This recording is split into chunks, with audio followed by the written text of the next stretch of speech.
देखिए, उत्तर प्रदेश में बीजेपी को सबसे ज्यादा सीटों का नुकसान हुआ और सबसे ज्यादा चर्चा अयोध्या में हार की हुई। बहुत से सवाल उठ रहे हैं कि अयोध्या में राम लहर के बाद भी बीजेपी आखिर हार कैसे गई। समाजवादी पार्टी ने ऐसा क्या किया कि अयोध्या में जीत का परचम लहरा दिया। अयोध्या में लंका कांड की पूरी पटकथा हमारी इस रिपोर्ट में देखिए।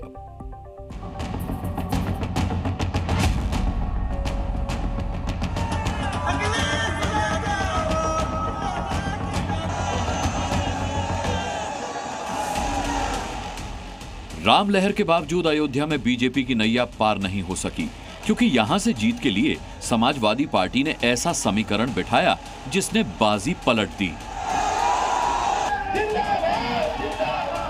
जनता और सरकार, ये लड़ाई जो थी, ये चुनाव, एक तरफ जनता थी और एक तरफ मोदी सरकार थी। तो जनता की जीत हमेशा होती है, कोई भी सरकार रही हो तो जनता के सामने हारी है। असल में अयोध्या फैजाबाद लोकसभा सीट का ही हिस्सा है। इस सीट पर समाजवादी पार्टी की जीत और बीजेपी की हार की पूरी पटकथा क्या थी, अब आपको वो समझाते हैं।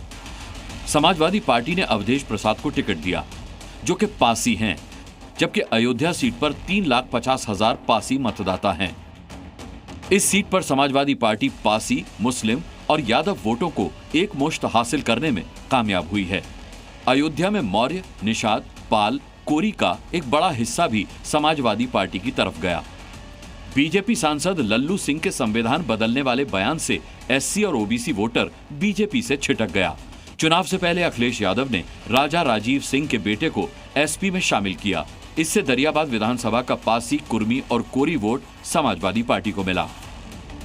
अयोध्या में राम मंदिर के आसपास बैरिकेडिंग और ट्रैफिक की वजह से इस क्षेत्र के वोटर्स ने ज्यादा उत्साह नहीं दिखाया। अयोध्या में बीजेपी की हार की एक वजह यहाँ पर हुए विकास कार्य भी माने जा रहे हैं, जिनसे कुछ लोग खुश नहीं थे, क्योंकि उनके पुश्तैनी घरों को तोड़ दिया गया था। अयोध्या की जनता का मैं धन्यवाद देता हूँ। अयोध्या की जनता का दुख दर्द आपने भी समय समय पर देखा होगा। उन्हें जो उम्मीद थी वहाँ की जनता को, जिस तरह के सरकार का कामकाज था, लोगों को मुआवजा नहीं दिया सही जमीन का, लोगों के साथ अन्याय किया, आपने मार्केट की कीमत से जमीनें नहीं ली उनकी। अखिलेश यादव बीजेपी की हार और अपनी जीत की वजह जो भी बताएं, लेकिन अयोध्या के मन में क्या था, क्यों उन्होंने बीजेपी को वोट नहीं किया, अब अयोध्या को सुनिए। व्यापारी और छोटे तबके के लोग जो थे वो बहुत ही नाराज थे। जमीनी काम नहीं किए और चौड़ीकरण में जो परेशान हुए उनको जो मुआवजा मिलना था वो मुआवजा नहीं मिला। रोटी कमाते थे, उनकी दुकानें हटाई गई। कहीं पे लल्लू सिंह या कोई विधायक या सांसद जी कहीं पे भी किसी भी गरीब आदमी की मदद इन्होंने नहीं किया। संविधान को बदलने की जो बात कही उन्होंने, उसका असर पड़ा।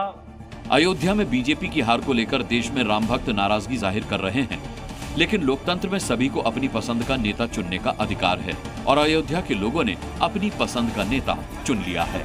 विशाल पांडे के साथ bureau report, C media. Social media पर अयोध्या की हार की खूब चर्चा हो रही है, लेकिन इस सीट पर विधानसभा के हिसाब से नतीजे देखें तो बीजेपी को बढ़त मिली है। फैजाबाद लोकसभा सीट पर कुल 5 विधानसभा हैं, इनमें अयोध्या भी एक है। अयोध्या विधानसभा में समाजवादी पार्टी को 1 लाख वोट मिले, जबकि इस सीट पर बीजेपी ने समाजवादी पार्टी से 4,000 ज्यादा यानी 1,04,000 वोट हासिल किए हैं।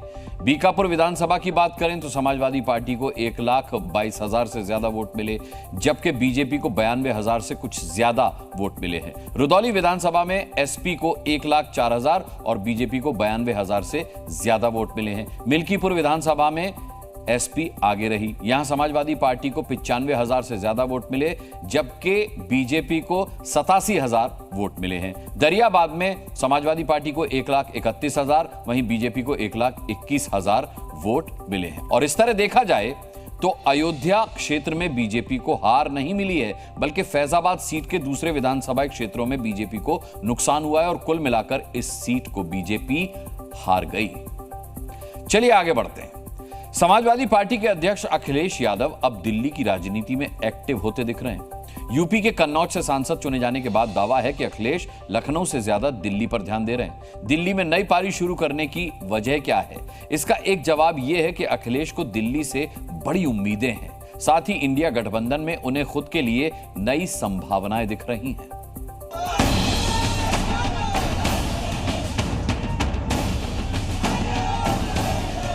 खुशी की बात यह है कि विपक्ष इस बार मजबूत होगा और विपक्ष की जो आवाज है वो दबेगी नहीं।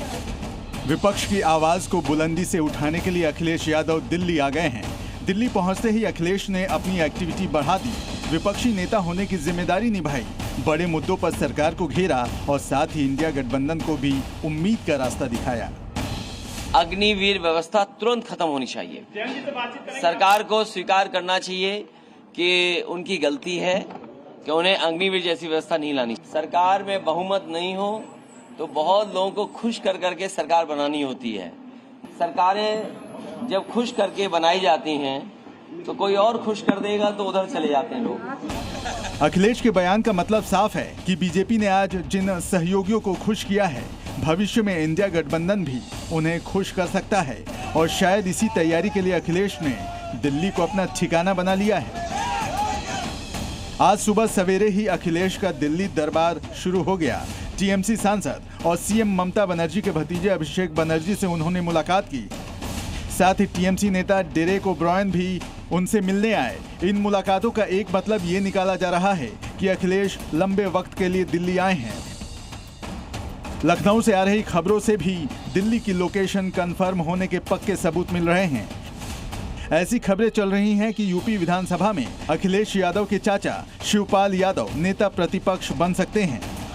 लगता है कि यूपी में मिली दमदार जीत ने उन्हें दिल्ली के लिए सोचने पर मजबूर कर दिया। अखिलेश के इस फैसले की एक वजह समाजवादी पार्टी की सीटों का आंकड़ा भी है। अखिलेश 37 सीटों के साथ इंडिया गठबंधन में दूसरी सबसे बड़ी पार्टी है। कांग्रेस 99 सीटों के साथ इंडिया गठबंधन में पहले नंबर पर है। दिल्ली लखनऊ के बीच यूं तो सिर्फ कुछ घंटों की दूरी है, पर 24 की राजनीति में अखिलेश ने दिल्ली में फुल टाइम रहकर बड़ी भूमिका निभाने का टारगेट रखा है। 4 जून के बाद से अखिलेश के बयानों को सुनिए तो साफ है कि उन्हें भी दिल्ली से बहुत उम्मीदें हैं। लोकतंत्र में और गिनती जब होती है तो आस और उम्मीद कभी खत्म नहीं होनी चाहिए। आस हमेशा बनी रहनी चाहिए, उम्मीद हमेशा रहनी चाहिए। अखिलेश के बयानों का मतलब ये है कि वो दिल्ली में रहकर इंडिया गठबंधन की सरकार बनाने की कोशिशें करते रहेंगे। इसके लिए उन्होंने यूपी विधानसभा को छोड़कर देश की संसद का रास्ता पकड़ा है। 4 जून को अखिलेश यादव को यूपी की कन्नौज सीट से जीत मिली। मार्च 2022 में अखिलेश मैनपुरी की करहल सीट से विधायक चुने गए थे। अब अगले 6 महीनों में उन्हें दोनों में से किसी एक सीट से इस्तीफा देना होगा और ये तय माना जा रहा है कि अखिलेश करहल सीट से इस्तीफा देंगे। इससे पहले अखिलेश 2019 में भी सांसद चुने गए थे और 2022 में उन्होंने यूपी विधानसभा चुनाव जीतने के बाद इस्तीफा दिया था। 2009 में भी अखिलेश सांसद चुने गए थे और 2012 में इस्तीफा देने के बाद वो पहली बार यूपी के मुख्यमंत्री बने थे। इस समय दिल्ली में मोदी 3.0 की गठबंधन सरकार बन रही है, लेकिन इस गठबंधन सरकार में अखिलेश यादव को अपने लिए बड़े मौके दिख रहे हैं। ब्यूरो रिपोर्ट, जी मीडिया। जी न्यूज़।